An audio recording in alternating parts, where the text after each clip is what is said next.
Magnetism का एक फिर अच्छा क्वेश्चन आया था, आसानी है, कंसेप्ट है, सीखिए इसको। क्वेश्चन क्या था, आप नीचे भी मत देखना, ये मैं बाद में एक्सप्लेन करूंगा। क्वेश्चन आपका यहां पे है, फिगर नहीं था क्वेश्चन में, मैंने फिगर बना के समझाने के लिए यहां पे बनाया है। अब क्वेश्चन क्या था कि आपके पास एक बार मैग्नेट है जिसकी लेंथ L है और जिसका dipole moment, magnetic moment capital M है, ठीक है।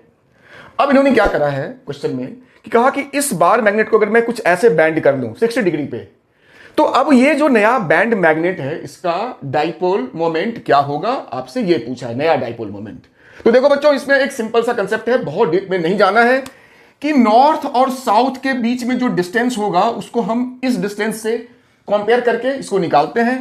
तो अब देखो ये जो डिस्टेंस होगा नॉर्थ और साउथ के बीच में, ये चूंकि 60 डिग्री पे है, तो देखो ये एंगल भी 60 होगा, ये एंगल भी 60 होगा, ये एक इक्विलेटरल ट्रायंगल जैसा कुछ बनेगा।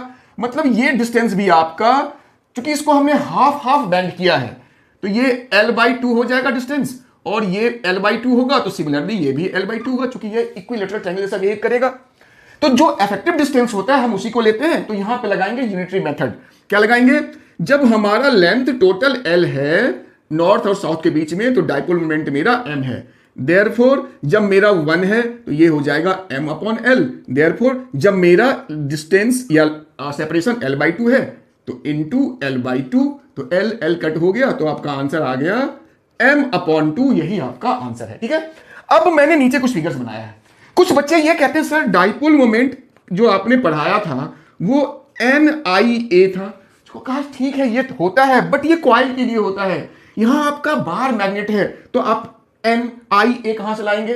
तो ये जो हमारा कंसेप्ट है डाइपोल मोमेंट का, ये केवल कॉइल के लिए है, इसको हम यहां पे यूज नहीं कर सकते फिजिकल बार मैग्नेट्स के लिए। ध्यान रखना, यहां पे जो तरीका मैंने बताया है यूनिटरी मेथड, यही चलेगा। उसी को और अच्छे समझाने के लिए मैंने एक और एग्जांपल लिया है। कहा लेट, यही आपका L लेंथ का जो मैग्नेट था उसको हमने सेमी सर्कल आर्क में बना दिया। तो देखो अब ये जो इफेक्टिव डिस्टेंस है, ये एक तरीके से इसका डायमीटर या 2r के बराबर हो गया ये डिस्टेंस। तो हम यहां फिर भी लगाएंगे, जब टोटल लेंथ L है तो डाइपोल मोमेंट M है, तो जब 1 है तो ये हो गया M/L। देयरफॉर जब ये डिस्टेंस मेरा 2r है तो क्या होगा, 2r है जब ये डिस्टेंस, तो यहां पे हमें एक चीज और करना पड़ेगा, ये जो L है एक्चुअली ये मेरा πr के बराबर होगा, सेमी पेरीमीटर। तो L की जगह क्या लिखेंगे, पाई इंटू r। तो देखो ये r कैंसिल, तो मेरा जो डाइपोल मोमेंट M डैश नया वाला हो गया वो 2m/π